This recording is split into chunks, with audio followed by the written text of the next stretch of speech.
Good morning मेरे प्यारे प्यारे नर्स एंड डॉक्टर्स। कैसे हैं आप सभी लोग। तो देखिए डियर पेरेंट्स, प्रीवियस क्लास में हम लोगों ने पार्ट 1 में प्रीवियस ईयर के क्वेश्चन पेपर जो कि आपका 2016 का था, इसके क्वेश्चंस सॉल्व किए थे। आज हम लोगों का पार्ट 2 है जिसमें जो हमारे पास रेस्ट ऑफ क्वेश्चंस थे उन्हें हम आज लोग सॉल्व करेंगे। तो किसी भी एग्ज़ाम्स का आपका previous year question paper solve करने से आपको ये पता चलता है कि आपके एग्ज़ाम्स में क्वेश्चन किस टाइप के आने वाले हैं, और इसके साथ साथ आपका कॉन्फिडेंस भी बूस्ट होता है कि आपकी प्रिपरेशन किस लेवल की है, आपके पास जो नॉलेज है वो आप क्वेश्चंस पर कितना अप्लाई कर पा रहे हैं, है ना। तो बहुत ज़रूरी होता है किसी भी एग्ज़ाम्स के प्रीवियस ईयर के क्वेश्चन पेपर सॉल्व करना। तो हम आपके लिए लेकर आते हैं प्रीवियस ईयर के क्वेश्चन पेपर, जिसमें ऑलरेडी हम लोग 2022 का और इसके साथ साथ 2021 एंड 2019 के ये सभी क्वेश्चन पेपर सॉल्व कर चुके हैं। तो आप सभी क्लासेस के क्वेश्चंस को ज़रूर अच्छे से सॉल्व करें। चलिए डियर एस्पायरेंट स्टार्ट करते हैं। अगर आप चैनल पर नए हैं तो डेफिनेटली आप चैनल को सब्सक्राइब कर लीजिए, लाइक और शेयर कर दीजिए। चलिए देखिए, प्रीवियस क्लास में 25 क्वेश्चंस किए थे, है ना, जिसमें आपका ऑप्शन नंबर डी करेक्ट था। आज 26 से स्टार्ट करेंगे। क्वेश्चन नंबर 26 देखेंगे। देखिए 26 नंबर क्वेश्चन क्या है, आप ध्यान से क्वेश्चन पढ़ना और आंसर करने की भी कोशिश करना। Which are the vaccines that must be stored in freezer compartment? ये क्वेश्चंस आपके सभी प्रीवियस ईयर के क्वेश्चन ही हैं, ठीक है। हमने इन क्वेश्चंस को यहाँ पर टाइप किया है क्योंकि हमने आपको प्रीवियस क्लास में बताया था कि जो PDF था क्वेश्चंस का हमारे पास, हमने अलग अलग कॉलेजेस यूनिवर्सिटीज़ से कुछ क्वेश्चन पेपर कलेक्ट किए हैं। तो PDF जो था वो क्लियरली आपको विजिबल नहीं था, इसके लिए हमने यहाँ पर इन सारे क्वेश्चंस को टाइप किया है। तो बिल्कुल आपको कोई कन्फ्यूज़न नहीं करना है, ये सारे क्वेश्चंस आपके प्रीवियस ईयर क्वेश्चन पेपर से ही लिए गए हैं। देखिए ध्यान से क्वेश्चन पढ़ेंगे। यहाँ पर जो वैक्सीन्स दी गई हैं, है ना, polio and BCG vaccine, DPT and TT vaccine, DPT DT vaccine, या फिर BCG and micelles vaccine. In vaccines में से किस वैक्सीन को फ्रीज के टेम्परेचर पर स्टोर किया जाता है? 60 to 46 फ़ारेनहाइट, या फिर हम कह सकते हैं 2 celsius degree to 8 celsius degree temperature पर हम इनमें से किन वैक्सीन्स को स्टोर करते हैं?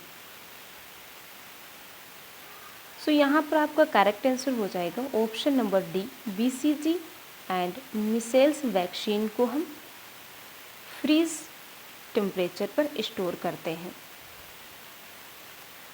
Next question, physiological jaundice in newborn usually appear during.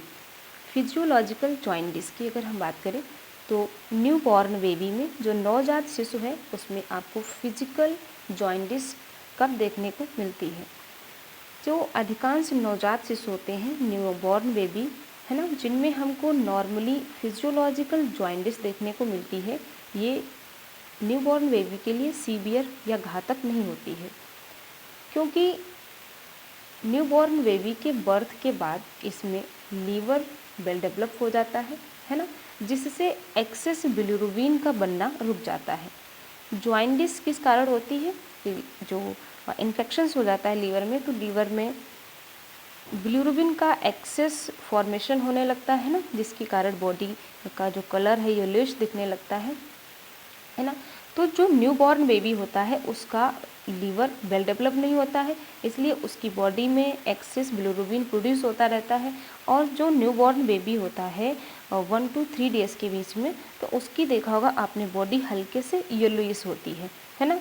लेकिन न्यूबॉर्न बेबी जो है बर्थ के बाद 2 से 3 दिन के बाद में उसके अंदर जो लीवर है वो वेल डेवलप हो जाता है और यहाँ पर बिलिरुबिन का बनना कम हो जाता है ना, एक्सेस बिलिरुबिन नहीं बन पाता है।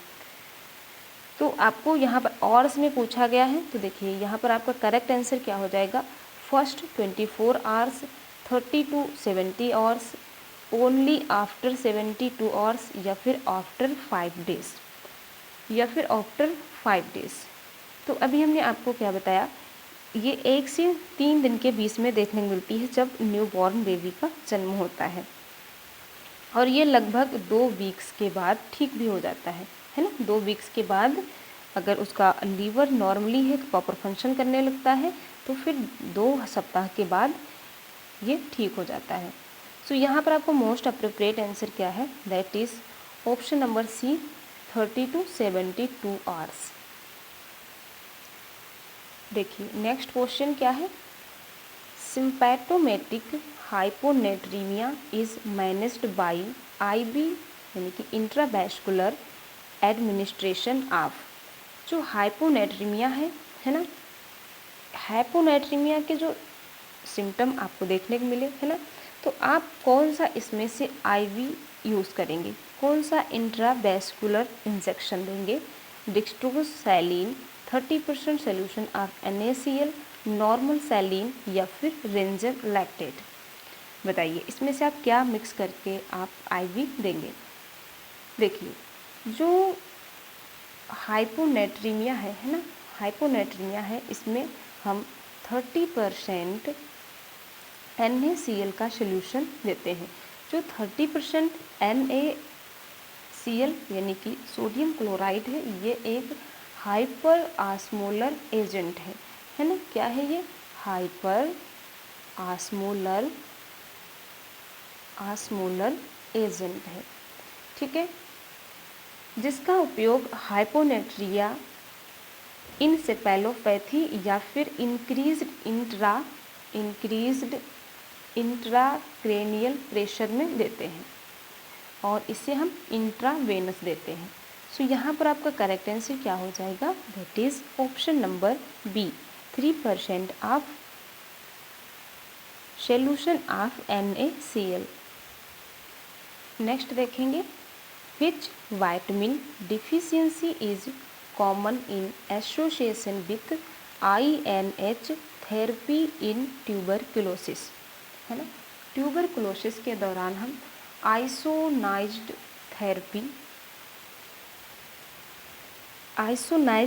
थेरेपी देते हैं, जो कि एक एंटीबायोटिक थेरेपी है, जो एक्टिव माइकोबैक्टीरियम ट्यूबरकुलोसिस का फर्स्ट लाइन ट्रीटमेंट इंडिकेट करता है ना। फर्स्ट लाइन जो है ट्रीटमेंट को इंडिकेट करता है। तो अगर हम बात करें ट्यूबरकुलोसिस की, है ना, तो ट्यूबरकुलोसिस के दौरान जो हम INH थेरेपी देते हैं, इसमें किस विटामिन को यूज़ करते हैं, ये आपसे यहाँ पूछा गया है। राइबोफ्लेविन, नियासिन, थायामीन, या फिर पायरिडॉक्सिन। तो इस थेरेपी में जो आइसोनाइज्ड थेरेपी है, इसमें कई तरीके की विटामिन्स का रोल होता है, कई तरीके की विटामिन्स का रोल है, लेकिन अभी हम मेन विटामिन के बारे में भी बात करेंगे, ठीक है। तो इसमें आपकी कौन कौन सी विटामिन आ जाती हैं, A, B, C, N, vitamin D और विटामिन E, इन सभी विटामिन्स का रोल होता है। लेकिन जो हमारी आइसोनाइज्ड थेरेपी है ना, जो हम ट्यूबरकुलोसिस के लिए करते हैं फर्स्ट लाइन ट्रीटमेंट के दौरान, तो इसमें सबसे मोस्ट विटामिन B होती है। कौन सी, विटामिन B, है ना, विटामिन B। और इसमें भी अगर टाइप की बात करें तो ये आपकी विटामिन 6, ठीक है, विटामिन 6। सो यहाँ पर आपका करेक्ट आंसर क्या हो जाएगा, ऑप्शन नंबर D, पायरिडॉक्सिन, क्या, पायरिडॉक्सिन। अगर हम बात करें विटामिन B3 की या फिर नियासिन की, तो इसकी डिफिशियंसी से पेलाग्रा डिजीज़ हो जाती है, क्या, पेलाग्रा डिजीज़ हो जाती है, ठीक है। पेलाग्रा डिजीज़ को हम 4D डिजीज़ के नाम से भी जानते हैं, 4D डिजीज़ के नाम से भी जानते हैं। यहाँ पर D क्या इंडिकेट करता है, पेलाग्रा में पेशेंट को डायरिया हो जाती है और डर्मेटाइटिस हो जाती है ना। और अगर ये पेलाग्रा डिजीज ज़्यादा सीवियर हो जाती है तो इसमें पेशेंट की डेथ भी हो जाती है। क्लियर। चलिए नेक्स्ट क्वेश्चन देखते हैं।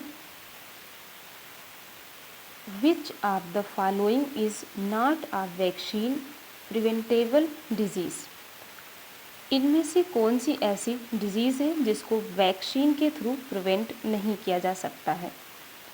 मोस्ट इम्पॉर्टेंट क्वेश्चन, बहुत अच्छा। देखिए, इनमें से कौन सी ऐसी वैक्सीन है जिसको हम इसमें से ऐसी कौन सी डिजीज़ है जिसको हम वैक्सीन के थ्रू ठीक नहीं कर सकते हैं, वैक्सीन से इसको प्रिवेंट नहीं किया जा सकता है। Meningococcal meningitis, rheumatic fever, rotavirus diarrhoea, Japanese encephalitis. Japanese encephalitis. आप आंसर करने की कोशिश करेंगे।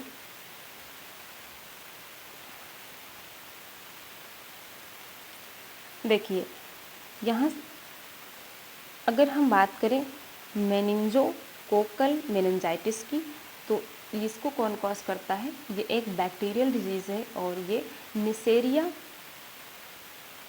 निसेरिया मेनिंजाइटिडिस बैक्टीरिया से होता है। तो ये इसके लिए वैक्सीन है, ये वैक्सीन से इसे ठीक किया जा सकता है। और अगर हम बात करें रूमेटिक फीवर की, तो रूमेटिक फीवर किसके थ्रू कॉज होता है, कॉजेस बाय स्ट्रेप्टोकोकस बैक्टीरिया के थ्रू होता है ना। और हम रूमेटिक फीवर को स्कारलेट फीवर भी कहते हैं। स्कारलेट फीवर ये जनरली आपको 6 to 16 ईयर्स के चिल्ड्रन में कॉमनली देखने को मिल जाता है। इसके लिए जो हम फर्स्ट ट्रीटमेंट देते हैं दैट इज़ पेनिसिलिन का इंजेक्शन देते हैं। पेनिसिलिन आप बताना, पेनिसिलिन जो एंटीबायोटिक्स है ना, इसको सबसे फर्स्ट टाइम किसने डिस्कवर किया था। प्लीज़ आप यहाँ इसका आंसर ज़रूर करना, ठीक है। तो वैक्सीन के थ्रू इसे ठीक नहीं किया जा सकता है। आई होप आप आंसर फाइंड आउट कर लिए हैं। सो करेक्ट आंसर क्या हो गया, that is option number B, है ना, रूमेटिक फीवर। इसके अलावा हम रोटावायरस डायरिया की बात करें और जापानीज़ इंसेफेलिटिस, तो इनके लिए भी वैक्सीन्स हैं। नेक्स्ट क्वेश्चन देखेंगे। Among the following congenital heart disease which one is cyanotic, है ना। कुछ ऐसे न्यूबॉर्न बेबी होते हैं जो जन्मजात हार्ट डिजीज़ के साथ पैदा होते हैं, है ना, जिसमें कॉन्जेनाइटल हार्ट डिजीज़ में आ जाता है इनके वॉल में डिफेक्ट हो सकता है, इनकी एट्रिया में डिफेक्ट हो सकता है ना, इनके जो सेप्टम है, एट्रियल सेप्टम या वेंट्रिकुलर सेप्टम, इनमें कोई डिफ़ॉल्ट हो सकता है। इसके साथ साथ जो इनकी मेन आर्टरीज होती हैं उनमें भी डिफ़ॉल्ट होता है। तो ये सारी कॉन्जेनाइटल हार्ट डिजीज़ के अंतर्गत आते हैं। यहाँ पर आपसे पूछा गया है साइनोटिक हार्ट डिजीज़ क्या है। तो साइनोटिक हार्ट डिजीज़ में क्या हो जाता है, इसमें जो न्यूबॉर्न बेबी होता है उसका आयोर्टिक आर्च इंटररप्ट हो जाता है, ठीक है, आयोर्टिक आर्च इंटररप्ट हो जाता है। सो यहाँ पर आप देखेंगे आपके ऑप्शन क्या करेक्ट हो जाएंगे, truncus arteriosus, atrial septal defect, ventricular septal defect या फिर एट्रियो वेंट्रिकुलर कैनाल। बताइए। सो यहाँ पर आपका करेक्ट आंसर हो जाएगा option number A, truncus arteriosus. Option number A is correct. Now next question देखेंगे। Flag sign is a non specific but usual feature in. Flag sign एक स्पेसिफिक फीचर नहीं है, लेकिन फिर भी हम यूजुअली या जनरली इस फीचर को किस डिजीज़ में देख सकते हैं, क्या किस डिजीज़ का ये फीचर है। स्कर्बी, क्वासिकोर, मरेस्मस या फिर पेलाग्रा। तो आपने पढ़ा था माल न्यूट्रिशन के बारे में, है ना, माल न्यूट्रिशन जिसमें प्रोटीन और एनर्जी की डिफिशियंसी से डिजीज़ हो जाती है। तो माल न्यूट्रिशन में जो बेबी 1 ईयर से कम होते हैं ना, लेस देन 1 ईयर्स के जो बेबी होते हैं उनमें अगर प्रोटीन की डिफिशियंसी हो जाती है, तो उन बच्चों जो हैं वो बच्चे एकदम सूख जाते हैं, एकदम सूखी हड्डी की तरह दिखाई देने लगते हैं। तो इससे हम क्या कहते हैं, मरेस्मस कहते हैं, मरेस्मस कहते हैं। ठीक है, इनमें थोड़ा सा एब्डोमेन बाहर की तरफ निकला हुआ दिखता है। और अगर बेबी मोर देन 1 ईयर है ना, मोर देन 1 ईयर, तो इनमें जो है प्रोटीन के साथ साथ कैलोरी या फिर हम कह सकते हैं एनर्जी की डिफिशियंसी हो जाती है। इनको फूड में प्रॉपर प्रोटीन और एनर्जी रिच डाइट नहीं मिल पाता है, जिससे इनको क्वासिको डिजीज़ हो जाती है ना, क्वासिओरकर है ना, क्वासिओरकर डिजीज़ हो जाती है। और इसी क्वासिओरकर डिजीज़ में हमें फ्लैग साइन देखने को मिलता है, जो कि इसका एक फीचर है ना। फ्लैग साइन में क्या होता है, स्किन, नेल एंड हेयर्स है ना, इनमें हमें हाइपोपिगमेंटेशन या हाइपर पिगमेंटेशन के कारण यहाँ पर हमें 3 कलर्स के पैचेस देखने को मिलते हैं। इसी को हम फ्लैग साइन कहते हैं। ठीक है, सो यहाँ पर आपका करेक्ट आंसर क्या हो जाएगा बताइए, स्कर्बी, क्वासिओरकर, मरेस्मस या फिर पेलाग्रा डिजीज़। तो पेलाग्रा डिजीज़ अभी हमने आपको बताया था, ये विटामिन B3 की डिफिशियंसी से होता है, नियासिन की। स्कर्बी आपका विटामिन C की डिफिशियंसी से होता है। क्वाइस्कर और मरेस्मस मॉल न्यूट्रिशन डिजीज़ है, जिसमें क्वाइस्कर में आपका प्रोटीन और इसके साथ साथ एनर्जी या कैलोरी दोनों की डिफिशियंसी के कारण होता है। सो यहाँ पर आपका करेक्ट आंसर हो जाएगा option number B. Option number B is correct. Next question देखिए, vagolytic agents are given before general anaesthesia in major surgery है ना। जो सर्जरी के दौरान जो एनेस्थीसिया के लिए इंजेक्शन दिया जाता है ना, एनेस्थीसिया के लिए, तो उसमें हम वेगोलाइटिक एजेंट्स को बहुत नॉर्मली यूज़ करते हैं। इसके अलावा और कई तरीके की भी ड्रग्स हैं जिन्हें हम इंट्रावेनस देते हैं। तो यहाँ पर आपको बताना है most commonly used vagolytic agent is, जो वेगोलाइटिक एजेंट है इसमें क्या होता है, इसमें मोस्ट कॉमन क्या होता है, एट्रोपिन सल्फेट होता है, मार्फिन सल्फेट होता है, कैल्शियम ग्लूकोनेट होता है या फिर सोडियम बाइकार्बोनेट होता है। अगर हम सबसे फर्स्ट टाइम बात करें, सबसे फर्स्ट टाइम एनेस्थीसिया जब दिया गया था, सबसे फर्स्ट टाइम एक सर्जरी के लिए पेशेंट को जब एनेस्थीसिया के लिए ड्रग्स दी गई थी या इंजेक्शन दिया गया था, तो वो क्या था, फर्स्ट टाइम क्लोरोफॉर्म दिया गया था। अक्टूबर में 16 अक्टूबर 1846 को सबसे फर्स्ट टाइम एनेस्थीसिया के लिए क्लोरोफॉर्म को दिया गया था। क्लोरोफॉर्म, क्लोरोफॉर्म, ठीक है।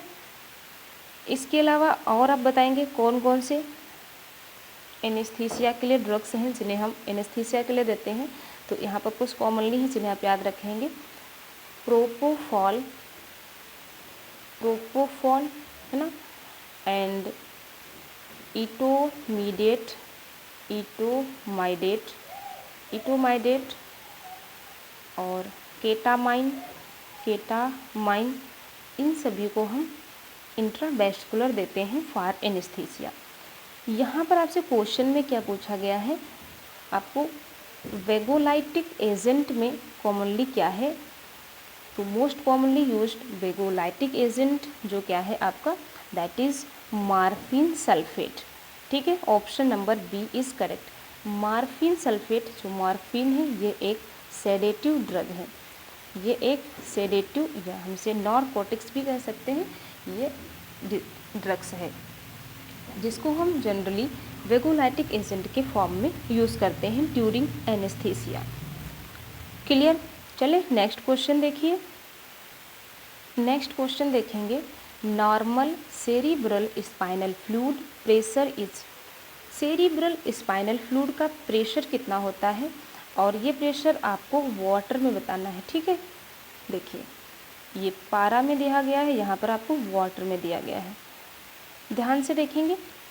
सेरिब्रल स्पाइनल फ्लूइड की अगर हम बात करें तो आप बताना ब्रेन में जो सेरिब्रल स्पाइनल फ्लूइड है इसको कौन बनाता है?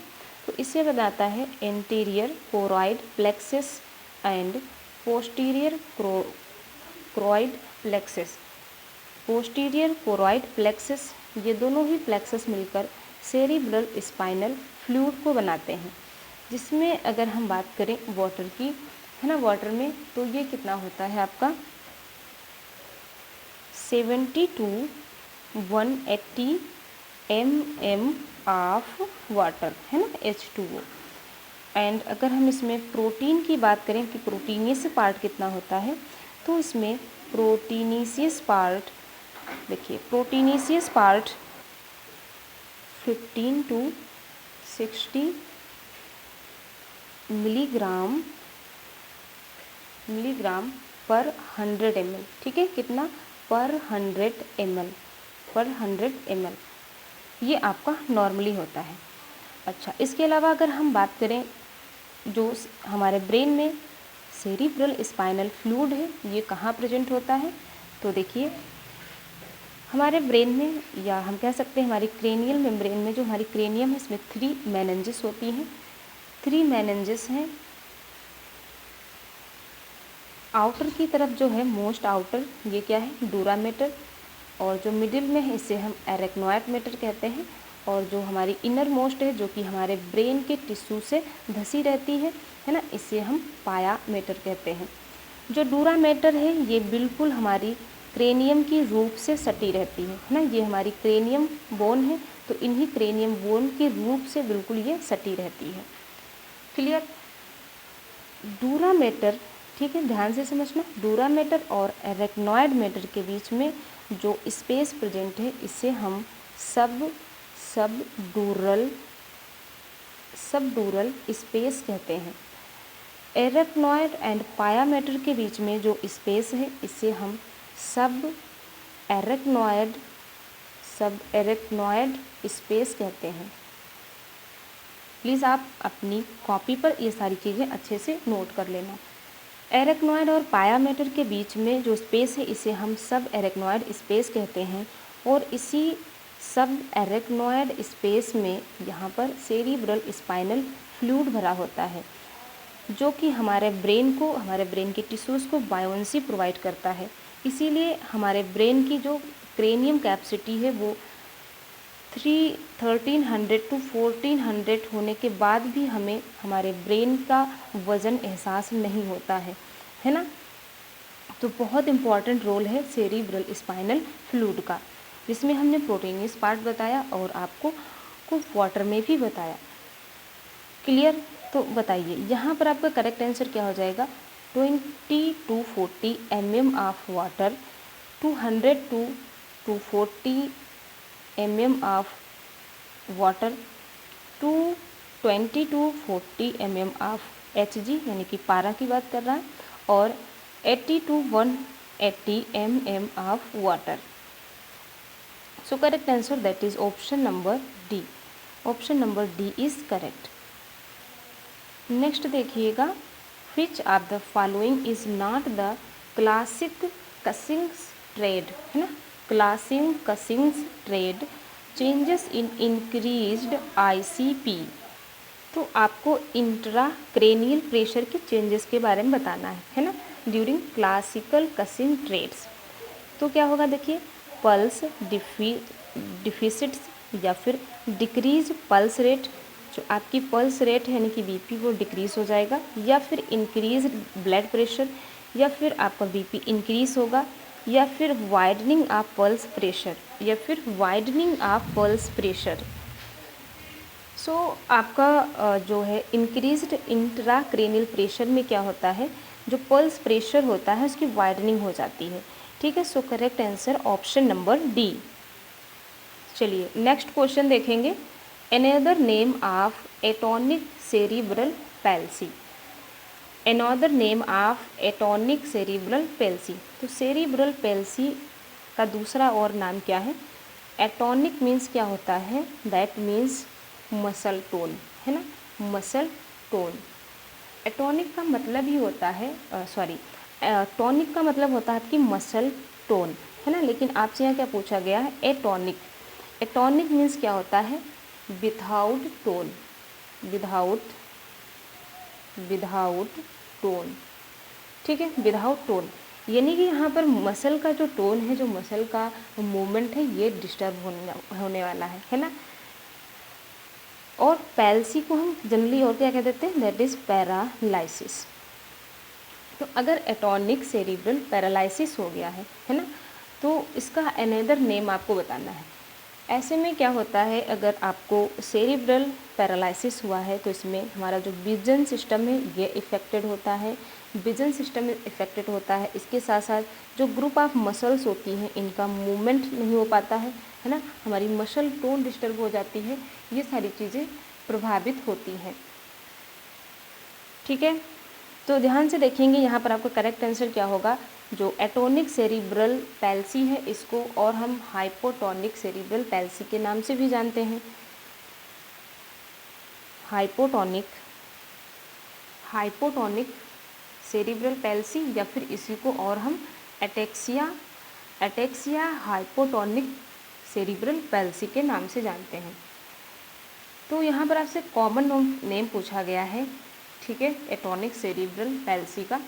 तो आपके जो क्वेश्चन पेपर्स था उसमें इसका आंसर नहीं दिया था, वहाँ पर स्टार था, ठीक है। क्योंकि अगर हम बात करें एटोनिक सेरिब्रल पैल्सी की अदर नेम की, तो अदर नेम आपके ये हो सकते हैं हाइपोटोनिक सेरिब्रल पैल्सी, या फिर इसी को और हम क्या कहते हैं, एटेक्सिया हाइपोटोनिक सेरिब्रल पैल्सी।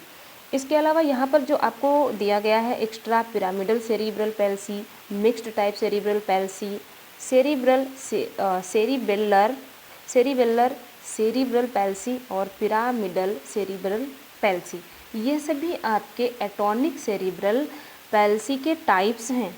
समझना, ये सभी क्या हैं, इसके टाइप्स दिए गए हैं। जनरली हमें एटोनिक सेरिब्रल पैल्सी 4 टाइप्स की देखने को मिलती है, जो क्या है, एक्स्ट्रा पिरामिडल है, मिक्स्ड टाइप है, सेरिबेलर सेरिब्रल पैल्सी है और पिरामिडल सेरिब्रल पैल्सी है, ठीक है। So I hope you are understand, है ना। यहाँ पर आपको कोई आंसर नहीं था। चलिए नेक्स्ट देखते हैं। नाउ नेक्स्ट क्वेश्चन देखिए क्या है। Next question, narcotics are not administered in patient with high cervical injury as the add risk of. अगर किसी पेशेंट को सर्वाइकल इंजरी है ना, अगर हम सर्विकल वर्टिब्री की बात करें, C1 to C7 है ना, हमारे पास सर्वाइकल वर्टिब्री कितनी है, 1 से लेकर 7 तक। अगर पेशेंट्स को इनके बीच में इनकी वर्टिब्री में कोई इंजरी है तो हम पेशेंट को नारकोटिक्स नहीं देते हैं, है ना। क्यों नहीं देते हैं, देखिए, narcotics are not administered in patient with high cervical injury as they add risk. क्यों नहीं देते हैं, क्योंकि इसमें जो है इंक्रीज्ड इंट्राक्रेनियल प्रेशर, इसका रिस्क बढ़ सकता है। जो इंट्राक्रेनियल नर्व है ना, जो क्रेनियल नर्व है, इनका जो इंट्राक्रेनियल प्रेशर है वो इंक्रीज्ड हो सकता है, इसलिए हम ऐसे पेशेंट को नारकोटिक्स नहीं देते हैं। चलिए नेक्स्ट क्वेश्चन देखेंगे। नेक्स्ट क्वेश्चन देखिए, Macewen's sign is associated with. Macewen's sign किसके साथ एसोसिएटेड है, हाइड्रोसिफेलस, मेनिंजोसील, एनसीफेली या फिर encephalopathy.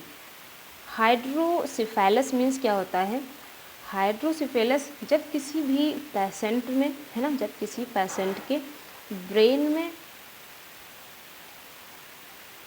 Access cerebral spinal fluid accumulate होने लगता है, जिससे ब्रेन में आप कह सकते हैं ट्यूमर यानी कि एब्सेस, फोड़ा फुंसी बनने का बहुत ज़्यादा चांस बढ़ जाता है या बनने लगते हैं। जब किसी भी पेशेंट के ब्रेन में cerebral spinal fluid excess secrete होने लगता है।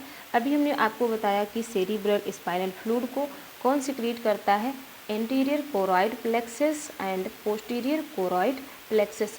ये जब कभी भी किसी पेशेंट में एबनॉर्मलिटीज़ के कारण excess cerebral spinal fluid secrete करने लगते हैं तो ब्रेन में ये फ्लूइड स्टोर होने लगता है, वहाँ पर एक्यूमुलेट होने लगता है और ये एब्सेसेस बनाने का काम करता है ना, वहाँ पर फोड़ा बना देता है।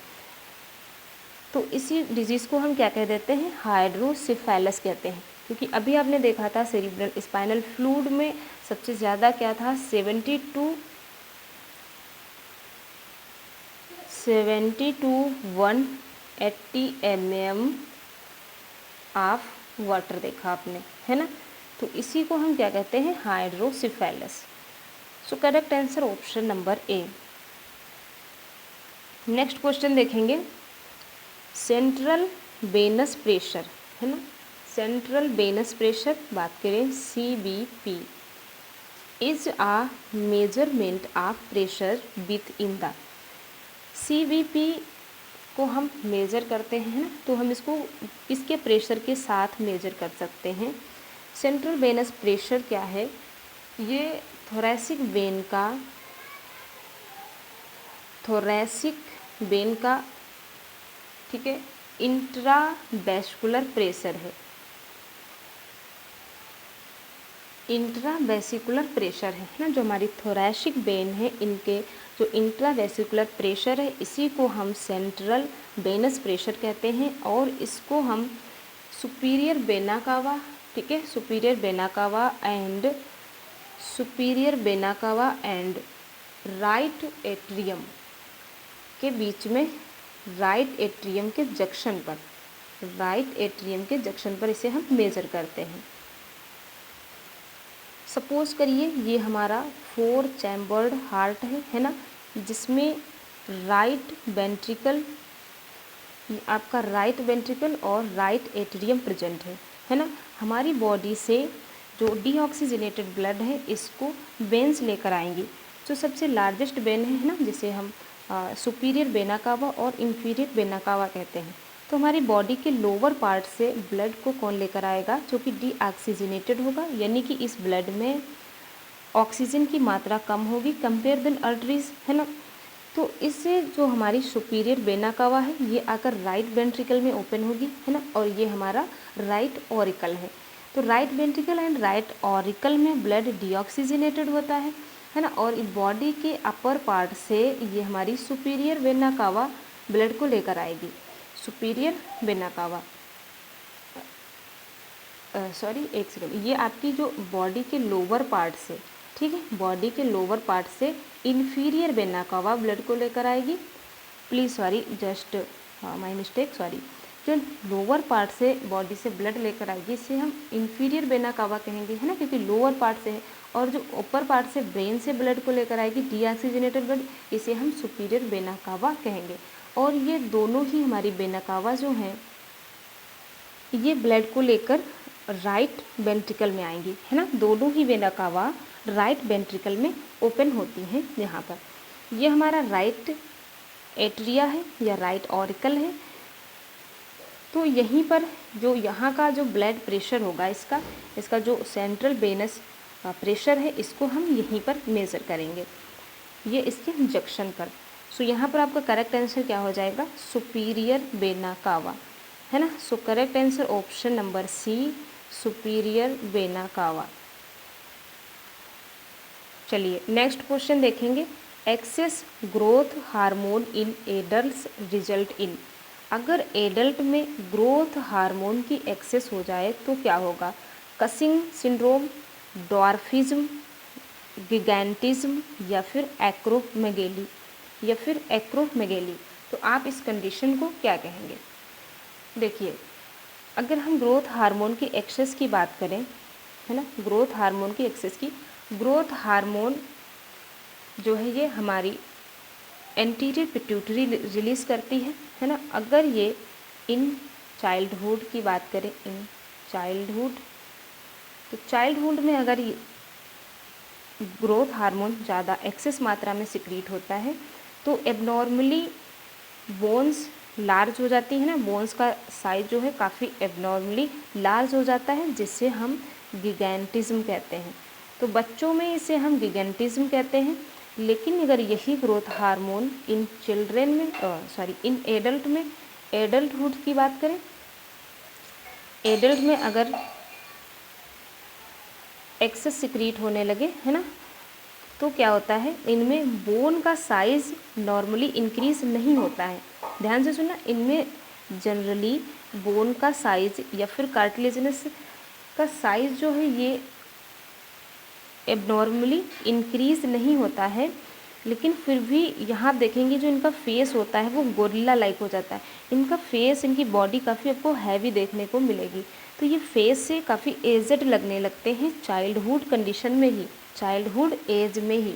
तो इस कंडीशन को हम क्या कहते हैं, इस कंडीशन को हम एक्रोमेगेली कहते हैं, एक्रोमेगली। ठीक है। और ये गैंगेटिज्म और एक्रोमेगेली दोनों ही ग्रोथ हार्मोन के एक्सेस सिक्रीशन के कारण होती हैं। सो यहाँ पर आपसे एडल्ट के बारे में पूछा गया है, तो करेक्ट आंसर हो जाएगा option number D. Now next question देखेंगे। A patient is admitted with respiratory distress and diagnosed as having pneumothorax. Immediate priority should be, है ना। एक पेशेंट है जो एडमिट है, जिसको आपने डायग्नोस किया, तो आपको क्या पता चला, उसको काफ़ी सीवियर न्यूमोथोरैक्स है ना, रेस्पायरेटरी डिस्ट्रेस है, जिसमें आपने क्या देखा, न्यूमोथोरैक्स है। तो आप इमीडिएटली क्या करेंगे, ट्रैकियोस्टोमी करेंगे, थ्रोट सक्शन करेंगे, ब्रोंकोस्कोपी करेंगे, या फिर इंसर्शन आप चेस्ट ट्यूब करेंगे। बताइए, अगर किसी पेशेंट को न्यूमोथोरैक्स है तो सबसे पहले हम एक्स्ट्रा एयर को रिमूव करने के लिए उसकी रिब्स के बीच में, है ना, चेस्ट में एक ट्यूब का इंसर्शन करेंगे, चेस्ट ट्यूब का इंसर्शन करेंगे, है ना, जो क्या करेगी, जो एक्स्ट्रा एयर है उसको रिमूव करेगी। सो यहाँ पर आपका देखिए करेक्ट आंसर बताइए। अब आप बताएंगे यहाँ पर करेक्ट आंसर क्या हो जाएगा, ऑप्शन नंबर, एक second, option number D is correct, insertion of chest tube. Clear. Now next question देखिए, which are the following observation indicates cardiac tamponade, cardiac tamponade। इनमें से कौन से ऑब्जर्वेशंस कार्डियक टेम्पोनेट को इंडिकेट करते हैं, marked decrease in chest tube drainage, sudden increase in atrial blood pressure, या फिर वाइडनिंग ऑफ पल्स प्रेशर, या फिर sudden decrease in CVP, central venous pressure. बताइए। तो यहाँ पर आपका करेक्ट आंसर क्या हो जाएगा, that is option number B, sudden increase in atrial blood pressure. चलिए नेक्स्ट देखिए, most common cause of aphasia is vascular disease of brain, है ना। हमारे ब्रेन की जो वैस्कुलर डिजीज़ है वो मोस्ट कॉमन क्या है, एफेसिया। तो इसमें क्या होता है, major blood vessels the associated with aphasia. इसमें हमारी कौन सी मेजर ब्लड वेसल्स डैमेज हो जाती है, बताइए। Middle meningeal artery, middle cerebral artery, facial artery, या फिर टेम्पोरल आर्टरी। तो एफेसिया से रिलेटेड हमारी कौन सी ब्लड वेसल्स है, that is option number B is correct, middle cerebral artery, option number B correct. Next देखेंगे, unpleasant and conflict producing emotions and desires are unconsciously forgotten ego defence called, है ना। Suppression, repression, regression, या फिर Daniel. बताइए। अगर हम बात repression की करें तो रिप्रेशन एक अनकॉन्शियस प्रोसेस होती है ना। रिप्रेशन क्या है, एक अनकॉन्शियस प्रोसेस है जिसमें व्यक्ति क्या कर रहा है, या उसका जो इमोशंस है ना, इमोशंस प्रोड्यूस करने का, या जो उसका डिज़ायर कॉन्शियसनेस होता है वो उसको भूल जाता है ना। अब वो क्या कर रहा है इसके प्रति वो अवेयर नहीं रह पाता है। सो यहाँ पर आपका करेक्ट आंसर क्या हो जाएगा, ऑप्शन नंबर सी। चलिए नेक्स्ट क्वेश्चन देखेंगे। The most common initial symptoms of SLER। SLER का मोस्ट कॉमन इनिशियल सिम्टम्स क्या है ना। सबसे फर्स्ट टाइम हमें कौन सा सिम्टम्स देखने को मिलेगा, tremors and loss of weight, painful inflamed joints with stiffness, patches in एक्सिन एंड पैलर, या फिर increase blood pressure, haematuria and oedema. Haematuria and oedema. देखिए ELS की बात करें अगर हम, SLE यानी कि सिस्टेमिक लूपस इरिथमेटस है ना, सिस्टेमिक लूपस इरिथमेटस। ये एक इम्यून डिसऑर्डर है, ये एक ऑटो इम्यून डिसऑर्डर है, ऑटो इम्यून डिसऑर्डर है, जिसमें हमारा इम्यून सिस्टम हमारी ही बॉडी की जो हेल्दी टिश्यूज़ होते हैं, जो हेल्दी टिश्यूज़ हैं उन पर अटैक करने लगता है। हमारा इम्यून सिस्टम हमारी ही सेल्स को मारने लगता है ना। तो इसमें सबसे फर्स्ट इनिशियल जो सिम्टम्स हमें देखने को मिलता है वो क्या है, फटीग होने लगता है ना। इसमें मसल्स जो हैं वो फटीग होने लगती हैं, फीवर आ जाता है। जब थकान आएगी तो हमारी बॉडी का टेम्परेचर बढ़ता है जिससे फीवर आ जाता है। जो हमारे जॉइंट्स हैं इनमें पेन होने लगता है, ठीक है, जॉइंट्स में पेन होने लगता है, बॉडी स्टिफनेस होने लगती है, बॉडी स्टिफनेस होने लगती है और स्वेलिंग आ जाती है, ठीक है, टिश्यूज़ में स्वेलिंग आ जाती है। फेस पर बटरफ्लाई शेप्ड के रैसेस बनने लगते हैं, ठीक है, जो हमारा फेस है उस पर बटरफ्लाई शेप के रैसेस बनने लगते हैं। तो ये सारे हमको इनिशियली सिम्टम्स देखने को मिलते हैं ड्यूरिंग SLE, है ना। सो यहाँ पर आपका करेक्ट आंसर क्या हो जाएगा, देखिए ऑप्शन नंबर बी की अगर बात करें तो पेन होता है ना, पेनफुल इन्फ्लामेटेड स्वेलिंग हो जाती है, जॉइंट्स में पेन होने लगता है और स्टिफनेस आ जाती है। So correct answer option number B, option number B is correct. Clear. So dear aspirants, आज की क्लास में हम लोगों ने 45 क्वेश्चन सॉल्व किए हैं। नेक्स्ट क्लास में इसके रेस्ट ऑफ क्वेश्चन सॉल्व करेंगे। मिलते हैं नेक्स्ट क्लास में। Thank you so much everyone. और नेक्स्ट क्लास में जो हमारे पास रेस्ट ऑफ प्रीवियस ईयर के क्वेश्चन पेपर्स हैं उन्हें हम लोग सॉल्व करेंगे। इसके बाद हम आपके लिए कुछ क्लासेस लेकर आएंगे जिसमें हम अलग अलग यूनिवर्सिटीज़ और कॉलेजेस के मिसलेनियस क्वेश्चंस को सॉल्व करेंगे। तो बने रहिए आप हमारी क्लास में, कंटिन्यू आप डेली इन क्वेश्चंस की प्रैक्टिस करते रहिए। Thank you so much everyone.